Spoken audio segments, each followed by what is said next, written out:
Herkese merhaba, ben Zeynep. Popsever YouTube kanalıma hoş geldiniz. Bugün sizlerle uzun süredir ayrı kaldığım bir süre zarfından sonra ilk kez buluşuyoruz. Yakın bir zamanda ciddi bir operasyon geçirdim. Ve şu an sesim hala normal değil ama ben işimi çok seviyorum ve daha fazla ayrı kalamadım açıkçası ve sizlerle bir an önce buluşmak için görmüş olduğunuz bu güzel çantayı hazırladım. Ufak tefek sesimle ilgili problemler yaşarsam videom içerisinde lütfen affedin. Gerçekten zorlu bir süreç atlattım. Dualarınızı da bekliyorum bu noktada.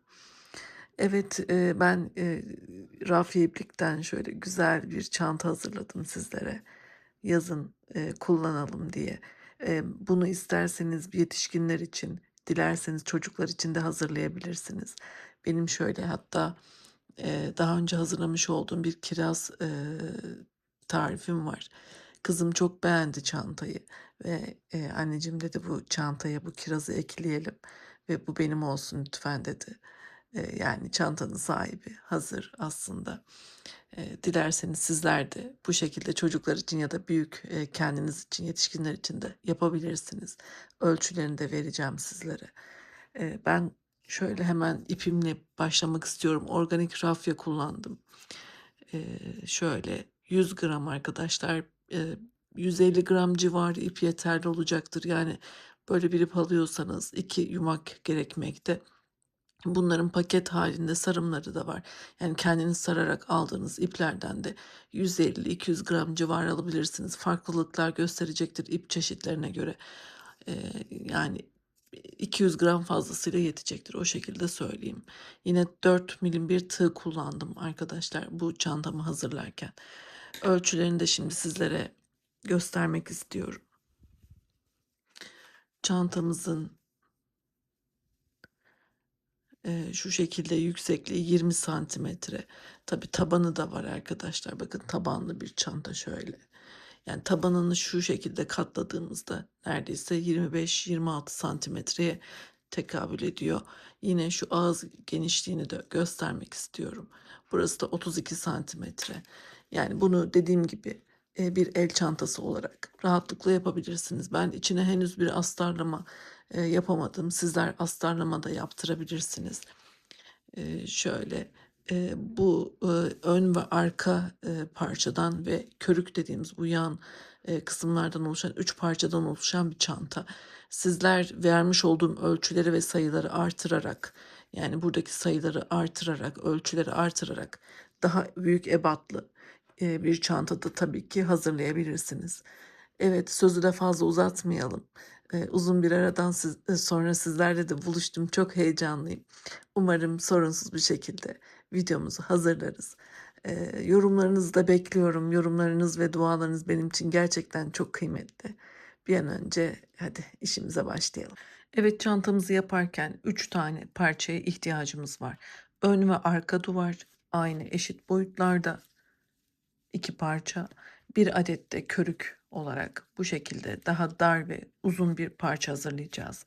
Şimdi sizlere ölçülerini de vereceğim. Sayılarını da yine yaparken tarif ediyor olacağım. Öncelikle şunu hemen ölçelim. Yapmış olduğumuz bu parçalar. Şöyle bakalım arkadaşlar. 21 çarpı 19 santimetre. 2 tane 21 çarpı 19 santimetre ön ve arka duvar yapıyoruz. Bir adet de körük yaparken dar kenarımız 12 santimetre, uzun kenarımızsa şöyle ölçtüğümüzde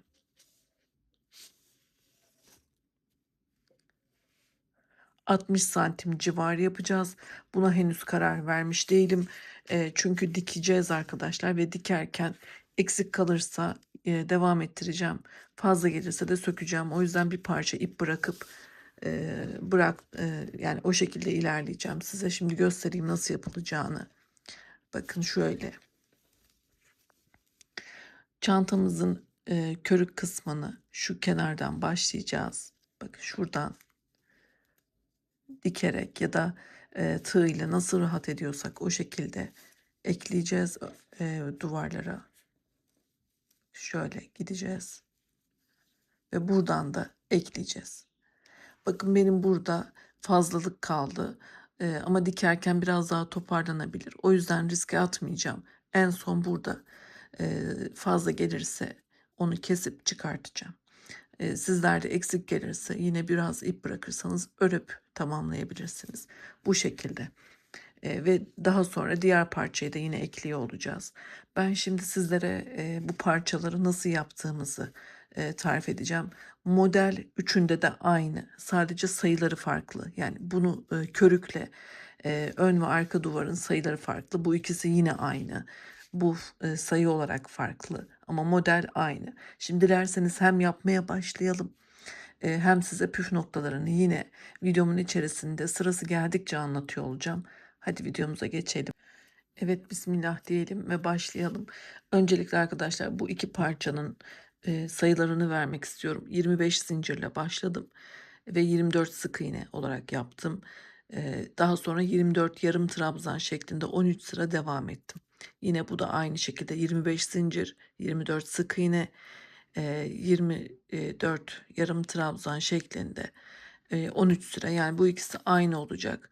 Ben şimdi sizlere daha küçük bir sayıyla başlayacağım ki daha kolay anlatabileyim. Körük sayılarını da yine sırası geldiğinde vereceğim. Şimdi buna başlayalım. Ben küçük bir sayıyla başlıyorum dediğim gibi. Modeli anlatacağım sadece.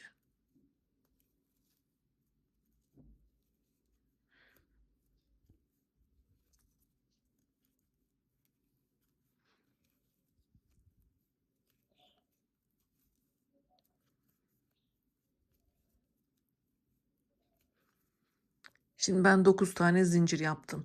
Sizler bunun için 25 tane zincir yapacaksınız. Şöyle kenara alalım. 9 tane zincirimi yaptım. Sizler 25 zincir dediğim gibi yapıp benim ölçülerimi elde edeceksiniz. Daha sonra şöyle ters çevireceğiz. Bakın şuradan başlıyorum. Kesik olan çizgilerden 8 tane sık iğne yapacağım. Yani 25 zincirle başlamıştım. 24 sık iğne olmuştu. Şimdi 9 zincirle başladığım için 8 tane sık iğne yapıyorum. Bu şekilde.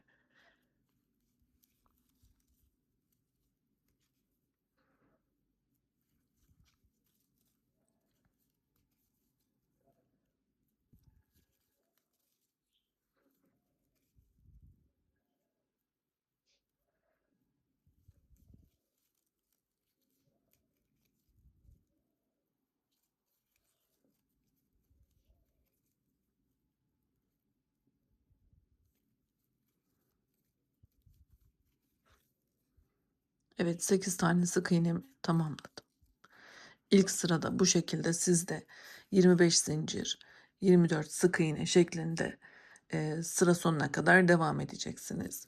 Daha sonra bir zincir yapıp üst sıraya çıkacağız ve ters çevireceğiz. Artık hiç değişmeyecek. Bu sırada ne yapıyorsak 13 sıra boyunca aynı işlemi sizler de devam edeceksiniz. Şimdi tığıma bir kere doluyorum. Dibine ilk boşluğumdan başlayarak arkadaşlar bir tane ilmek yükseltiyorum.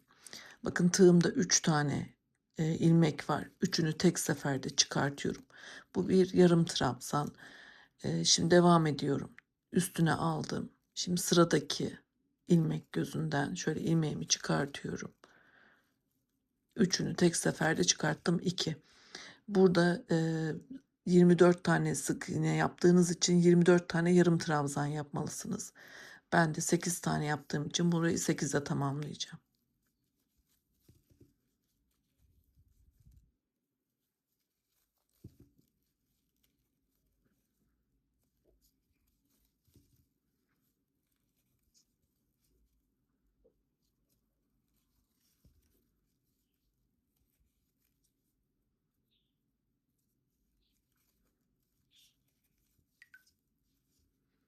Evet, 8.'yi de yapıyorum. İlk sıramı tamamladım. Bakın şöyle elinizle de düzeltin. 9 zincir başladım. 8 sık iğnenin üstüne 8 tane yarım trabzan yaptım. Ama şu modelimde dediğim gibi 25 zincir, 24 sık iğne, 24 yarım trabzan. Şimdi bir üst sıraya çıkarken yine aynı şeyi yapıyoruz. Onu da göstermek istiyorum. Bir zincir yapıp yine çeviriyoruz. Bakın ilk boşluktan başlıyoruz daima. Ya sayımızın değişmemesi için tığıma bir kere doluyorum. Dibine batıyorum. İlmeğimi yükseltip 3 ilmeğimi çıkartıyorum.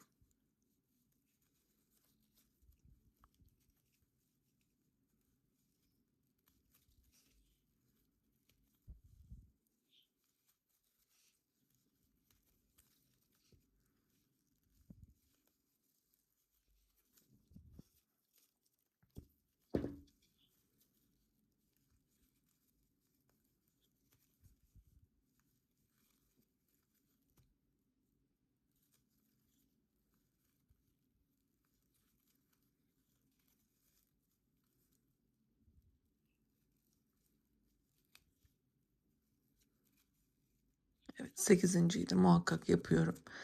Burada sayı atlamamamız bizim modelimizin yamulmamasını sağlıyor. Bu şekilde devam ediyorum. Bir üst sıraya çıkarken aynı şeyi devam ediyoruz arkadaşlar. Bir zincir yapıp yine dibinden başlayacağız. Ve yarım trabzanlarımızı 13 sıra olana kadar yapacağız. Tabi burada sizin el ayarınız farklıdır. Sıra sayınız değişebilir. Ölçü üzerinden de gidebilirsiniz. Modelde bir bozulma olmayacaktır. Evet. Yani modelimizin anlatımı bu şekilde arkadaşlar. Dediğim gibi aynı şekilde devam edip bu parçayı tamamlıyoruz ve 2 tane ön ve arka duvarımızı yapıyoruz. Model anlatımı bundan ibaret. Eğer burayı hızlı anlattığımı düşünüyorsanız videonun sağ üst köşesinden ayarlardan yavaşlatıp da izleyebilirsiniz. Çünkü aynı işlemi yaptım, hiçbir farklılık yok. Zincirimi çektikten sonra sık iğnemi bir sıra yapıp yarım trabzanlarımla devam ettim. Burada önemli olan sıra başlangıçları ve sayıları karıştırmamanız. Peki şimdi körüğü nasıl yapacağız? Körüğe gelelim arkadaşlar. Bundan 2 tane ördük. Körükte de yine şöyle, yine zincirle başlıyoruz. Körük zincir sayımız 14. 14 tane zincir yaptıktan sonra 13 tane e, sık iğne yapıyoruz. Ve daha sonra bir zincirle yine yukarı çıkmayı unutmayalım. Aynı buradaki gibi. 13 tane yarım trabzanla devam ediyoruz. Yani burada da 13 trabzan üstüne devam ediyoruz. 14 zincir, pardon, evet 14 zincir, 13 sık iğne, 13 yarım trabzan ve örerek devam ediyoruz. Ölçülerini de zaten vermiştik. Hemen tekrar hatırlatıyorum. 21 çarpı 19, bu da 12 çarpı 60 santime kadar ben yaptım. Ama işte dediğim gibi burada sökme işlemi de uygulayabilirim. Tam uzunluk net sayısını o yüzden vermeyeceğim. Bu 3 parçayı hazırlıyoruz. Sizler de hazırlayın arkadaşlar. Ben ön hazırlık olarak hazırladığım için şimdi sizlere bunu eklemeyi ve bir çanta formuna getirmeyi tarif ediyor olacağım. Diğer aşamaya geçelim. Evet, şimdi çantamızın eklemesini yapalım beraber. Bir tane düğüm attıktan sonra çantamın duvar kısmında, şurası zincirle başladığım kısım arkadaşlar. Şu noktadan başlayacağım. Üç kenarı ekleyeceğim körük kısmına. Şöyle hemen ekliyorum. Bu da zincirle başladığım kısmı. Yani şöyle örmeye devam etmiştim. Şurası karşılıklı gelecek. Bakın böyle ekleyip daha sonra çevirip şu iki kısmı da ekleyip, yani üç kenarı ekleyeceğiz. Şöyle koyayım. Şimdi başlangıç noktamdan alıyorum. Şöyle muntazam olsun diye şuradan şöyle 2 tane ilmek aldım. Yine buradan da şöyle başlangıç noktama, şu küçük ipleri sonra yok edeceğiz tabii ki. Şöyle çıkartıyorum ve burada bir sık iğne yapıyorum. Eğer tığ ile birleştirmek size zor geliyorsa burada dikme işlemi de yapabilirsiniz. Yani iğneyle, kalın bir iğneyle burayı dikerek de ekleyebilirsiniz. Sizin tercihinize kalmış. Burada dikkat etmemiz gereken kastırma yapmaması, bolluk kalmaması. Şöyle karşılıklı eklemeye çalışmak düzgün muntazam bir şekilde. Dikiş yapmaktansa ben bu şekilde ekleyeceğim. Bakın sırada gelen 2 tane ilmeği alıyorum. Karşıdan da yine hizasına gelen şöyle ilmeklerden alarak oradan da 2 tane ilmek batalım. Sık iğne yapıyorum. Burada tam net sıra sayı belirtemeyeceğim arkadaşlar. Geldiği gibi yani nasıl karşılıklı denk geliyorsa o şekilde yaparak ben de ekleme işlemi yapıyor olacağım. Önemli olan muntazam gözükmesi, çok boşluk kalmaması.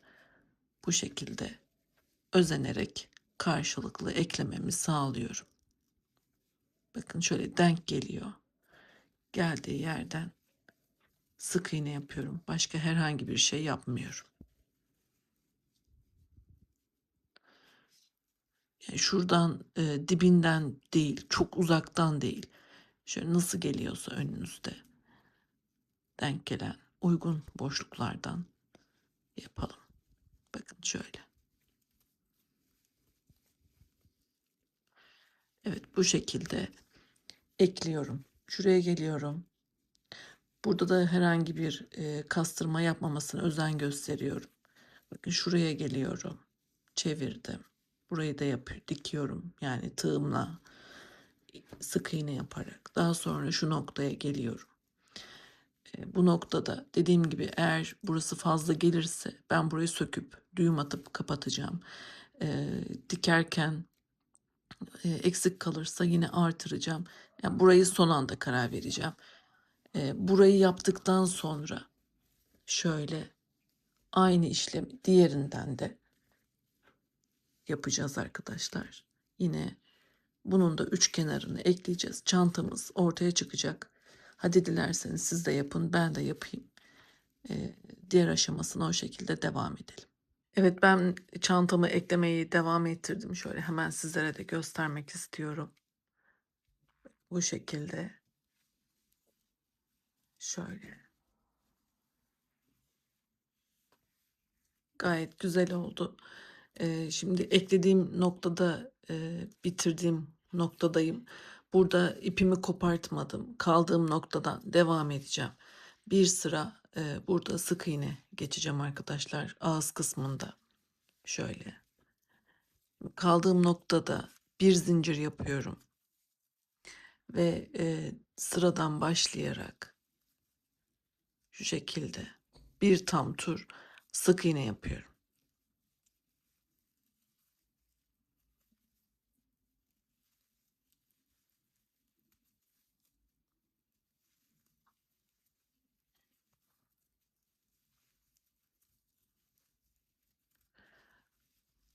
Şöyle elimizde de düzeltelim.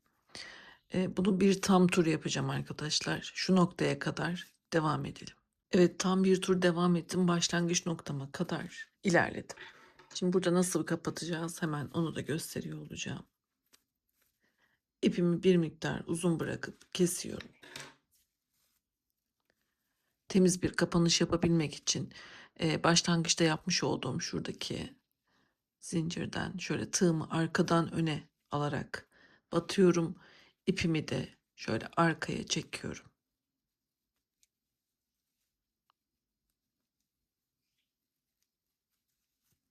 Bakın şöyle. Daha sonra çevirip şuradaki son yapmış olduğum zincirden sık iğneden şöyle batıp şuradan bir tane yan bir tane de kendi ilmeğinden çıkartıyorum tığımı. Bu ipimi de yine şöyle arkaya alıp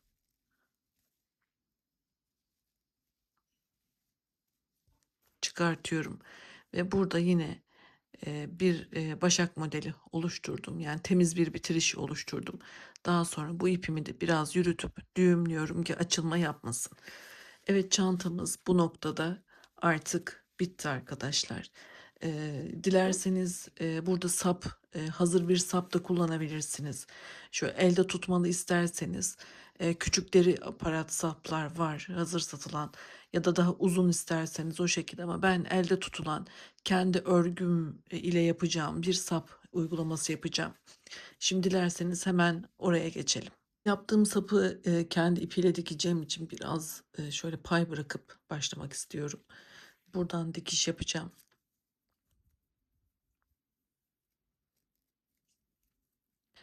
Zincir yapıyorum.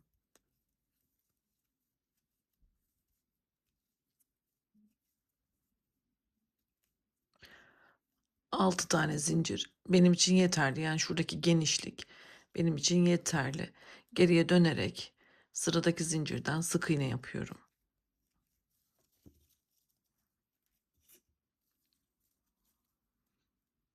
Şimdi devam ediyorum.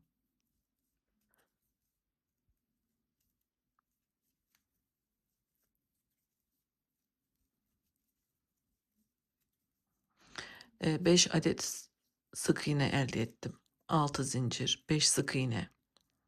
Şu şekilde. Şimdi bir zincir yaparak ters çevirip yine dibinden batarak başlıyorum. Burada 5 sayısını takip ediyorum. 5 tane sık iğne.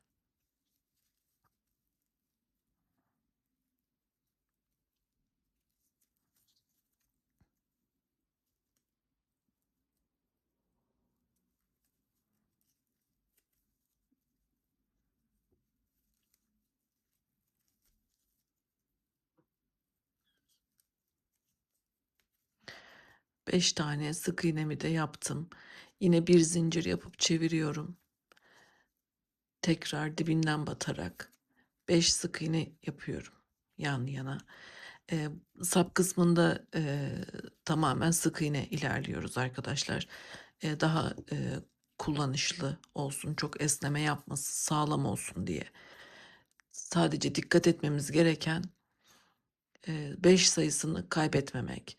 Bir zincirle yukarı çıkıp 5 sık iğne yapıp yine bir zincirle yukarı çıkıp 5 sık iğne devam ediyoruz. Ben yapıp sizlere ölçüsünü de gösteriyor olacağım. Hazırlayıp geliyorum. Evet, sapımı da yaptım, devam ettim arkadaşlar. Şöyle hemen bakalım. Tabii bunu ben şimdi şuradan da birleştireceğim, ama önce bu yapmış olduğum ölçüleri size göstermek istiyorum. Farklı bir iple yapıyorsanız size fikir olsun diye hem sayı hem ölçü olarak anlatıyorum. Ya da aynı ipi bile kullansak el ayarımız farklı olabilir. O yüzden mukayese ede ede kendi ölçülerinizi, sayılarınızı bulabilirsiniz. Bakın 34,5 santimetre gibi olmuş. Ben 36 sıra yaptım. Şöyle hemen sizlere enini de göstereyim. Bu da 4,5 santim. 4,5 santime ne dedik? 34,5 santim olmuş 36 sırada. Dediğim gibi farklı bir iple yapıyorsanız ona göre sayılarınızı artırıp azaltabilirsiniz. Şimdi çantamıza dikeceğimiz için şu noktalarda şurayı biraz daraltacağız arkadaşlar. Yani şurayı şöyle önce şu şekilde dikeceğiz. Şu uç kısımlarda bıraktığımız payla da çantamıza dikiş yapacağız. Şimdi onu göstereceğim. Bir işlemimiz daha kaldı. Onu da yapalım. Şöyle birini kenara alayım. 1, 2, 3, 4, 5 tane sık iğneyi bırakıp şöyle altıncıdan başlayacağım. Ve karşılıklı burayı eklemeye. Şu ipi de içeride tutalım ki gözükmesin. Şimdi burayı bir zincirle sabitledim. Şimdi karşılıklı şöyle ilmek alıyorum arkadaşlar ve tığımda bekleyen ilmekten kaydırarak ekliyorum. İlmek kaydırma yapıyorum. Bakın karşılıklı alıyorum. İlmek kaydırmayla burayı dikiş yapıyorum aslında. Dediğim gibi iğneyle de yapabilirsiniz. Tığ kullanmak istemezseniz. Bakın şöyle bir işlem yapıyoruz. Yani şurada bir pay bıraktık. Şurayı ikiye katlayıp şöyle bir dikiş yapıyoruz. Şimdi bunu şurada 5 tane sık iğne sırası kalana kadar devam edelim. Evet, sona kadar geldim. Burada da bir zincir yapıp şöyle ipimi keseceğim.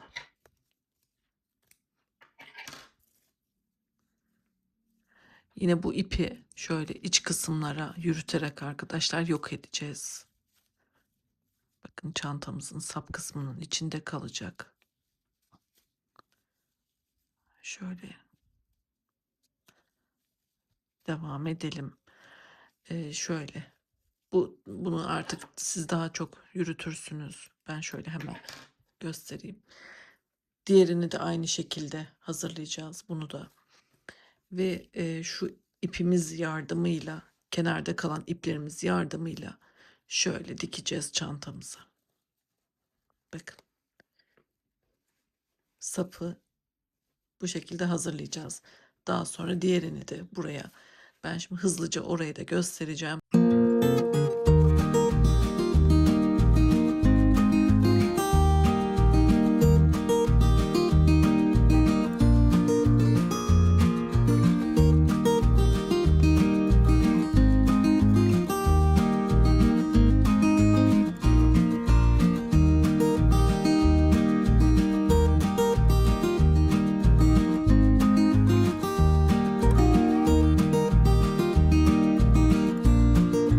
Evet, çantamı tamamladım. Gerçekten çok güzel oldu. Ben çok beğendim. Şöyle hemen sizlere yakından da göstereyim. Ben iç kısımdan arkadaşlar bir buhar vererek çok hafif ütüleme yaptım. Şu kenarlarında form oluşturabilmek için özellikle buhar kullandım. Şu şekilde durmasını istediğim için. Astarlama henüz yapamadım ama isterseniz bir astarlama ve çıt çıt kullanabilirsiniz. Gayet güzel oldu. Beni izlediğiniz için çok teşekkür ediyorum. Sağlıklı günlerde yine buluşalım istiyorum. Dualarınızı lütfen benden esirgemeyin. Sağlıkla kalın, hoşça kalın.